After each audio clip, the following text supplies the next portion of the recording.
Net की परीक्षा नवंबर दिसंबर में है और बहुत समय से आप तैयारी कर रहे थे और फाइनली एग्जामिनेशन की घड़ी आ गई। सो लास्ट मोमेंट में किन किन बातों का ख्याल रखें, क्या ट्रिक टेक्निक है, ये बताने के लिए हमारे साथ हैं रवि राजन सर, जो कि फैकल्टी है पटना विश्वविद्यालय में और 3 बार इन्होंने नेट क्वालिफाई ऑलरेडी कर रखा है। तो सर मतलब एक बार में दिल नहीं भरा था क्या? हाँ, शायद कह सकते हैं बरखा, एक बार में दिल नहीं भरा या फिर आदत लग गई। नहीं, मेन पर्पस बताइए, क्यों आपने 3 बार मतलब अभी अभी देते जा रहे हैं आप? एक्चुअली मैं जेआरएफ के लिए ट्राई कर रहा हूँ, तो जेआरएफ कंप्लीट होने तक मैंने सोचा कि इसको ट्राई करते हैं। ऑलराइट, और 3 बार सर ने क्वालिफाई किया, सो बेस्ट एक्सपीरियंस आपके पास होगा सर एग्जामिनेशन की तैयारी के लिए। अब बिल्कुल भी समय नहीं है, नवंबर दिसंबर में परीक्षा है। सो लास्ट मोमेंट की वो टिप, वो टेक्निक क्या बताना चाहेंगे आप? लास्ट मोमेंट टेक्निक्स मैं यही बताना चाहूँगा कि आप उन क्वेश्चंस पे ज़्यादा फोकस करें जिन पे टाइम जो है आपको कम देना पड़े, और दूसरी चीज़ ये है कि आप उनको आसानी से हैंडल कर सकते हैं, उन क्वेश्चंस को आसानी से आप सॉल्व कर सकते हैं। जैसे कुछ कुछ क्वेश्चंस है ना जो आपके पैराग्राफ से रिलेटेड है, कॉम्प्रिहेंशन से रिलेटेड है, या फिर डेटा इंटरप्रिटेशन के क्वेश्चंस हैं, आपके पाई डायग्राम और हिस्टोग्राम जो ग्राफिकल क्वेश्चंस है, ग्राफिकल क्वेश्चंस को आप इजीली हैंडल कर सकते हैं, उनको आप कवर कर सकते हैं। तो वो क्वेश्चंस आपके पास उन पे ज़्यादा फोकस करें अभी, तो आप बेटर पोजीशन में होंगे आप कट ऑफ तक पहुंचने के। ओके, तो जो जो जरा जरा सा कट ऑफ में आपका जो छटैया हो जाता है ना, वो नहीं होगा सर। ये तो आपने तैयारी की बात करी। अब अगर एग्जामिनेशन हॉल में हम चले जाते हैं तो वहाँ पे क्या करें? कई बार होता है ना, एक क्वेश्चन में उलझे रहते हैं, ऑनलाइन एग्जामिनेशन है, टाइम भी लिमिटेड है। सो ऑनलाइन एग्जामिनेशन सेंटर में घुसने के बाद क्या?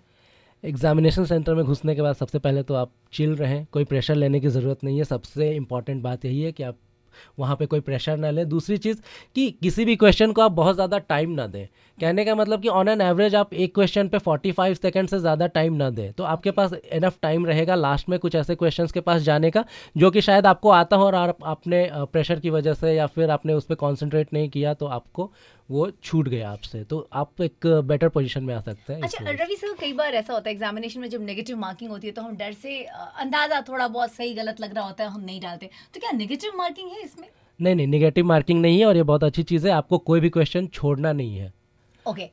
ओके, पेपर 1 की अगर बात करें सर, तो पहले किस तरह के क्वेश्चंस को हम पहले डील करें?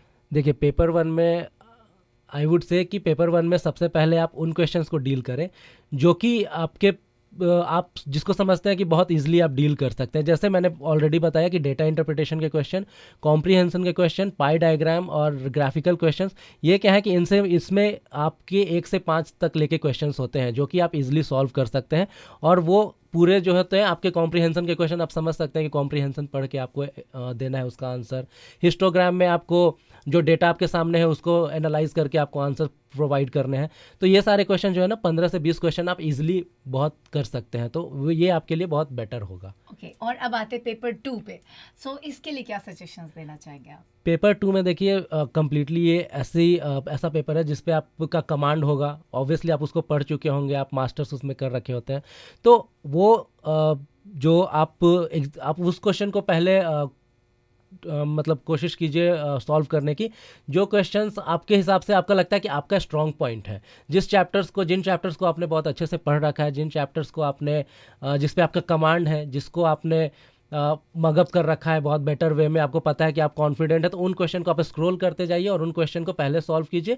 फिर आप हार्ड क्वेश्चन की तरफ, जो आपके हिसाब से आपने उसको शायद आप उस पर टाइम नहीं दे पाए हैं या फिर आपका वो वीक पॉइंट है, तो आप उस पर फिर फोकस कीजिए। और मल्टीपल टाइम्स आप क्वेश्चंस को पढ़ने की कोशिश कीजिए, क्योंकि आपको आंसर्स उसके अंदर, कभी कभी ऐसा भी होता है कि आपको आंसर्स उस क्वेश्चन के अंदर ही मिल जाएंगे। आप उसको मल्टीपल टाइम्स पढ़ेंगे तो आपको समझ में आ जाता है आंसर। तो आप वापस आप पे आते हैं, 3 बार आपने नेट क्वालिफाई किया, क्या चौथी बार भी चौका लगाना है?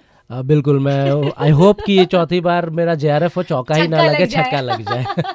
क्या बात है। तो सर एक मूल मंत्र सारे जो नेट के जो बच्चे तैयारी कर रहे हैं, बच्चे बड़े लोग जो नेट की तैयारी कर रहे हैं, क्या कहना चाहेंगे? एक मूल मंत्र क्या छिड़कना चाहेंगे? मूल मंत्र यही है कि आप जाइए, आप वहाँ पे उन क्वेश्चंस पे ज़्यादा फोकस कीजिए जो सबसे ज़्यादा आपको इजीली आप हैंडल कर सकें। लास्ट मोमेंट का मेरा ट्रिक एंड टिप्स यही होगा कि आप अपने स्ट्रॉन्ग पॉइंट पे इस एग्ज़ाम को हैंडल करने की कोशिश करें, ना कि आप उन चीज़ों पे फंसे जहाँ पे आपके चांसेस कम हैं। क्या बात है, मैं कहूंगी ओम ब्रुम ब्रुम तैयारी करो, नेट क्वालिफाई करो, स्वाहा, bye, love you. Thank you so much sir. ठीक है सर। Radio City.